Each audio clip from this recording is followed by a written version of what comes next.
So here's your dilemma. The vehicle you're considering is going to morph into an all-new model next year. So what do? Do you wait for the new and improved, or do you go for this year's? Maybe you'll even get a deal on it. And that's what's happening with the Acura RDX.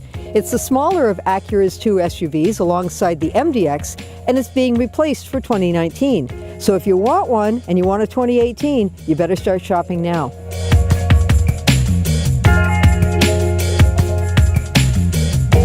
The RDX starts at $42,390 with two packages.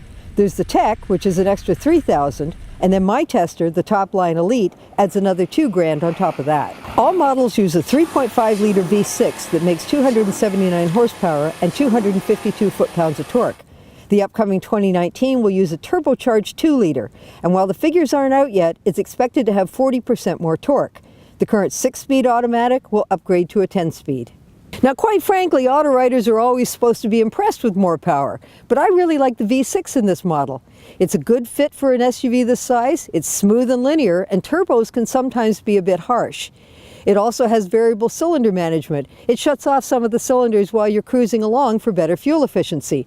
I wouldn't mind sticking with this engine even in the new model. But that said, the rest of this RDX can feel old. It's noisy over bumps, and it sways back and forth when the road isn't smooth. It goes where you point it, but from Acura, I'd expect something a little sportier. Now inside this 2018 model, I like the idea of the double screen because I can adjust the stereo on the bottom one and the navigation screen stays where it is up top. But one's a touch screen, one isn't, and the controls for it can be clumsy. And while you can use voice commands to bring up an address you've previously entered, you can't add a new one just by talking to it alone, and that's available on almost every other competitor. The seats are comfortable, and because this has only 2 rows, there's lots of legroom and it has good cargo capacity. My ideal RDX would be this V6 engine, a better performing chassis, and a simple, easy-to-use interface.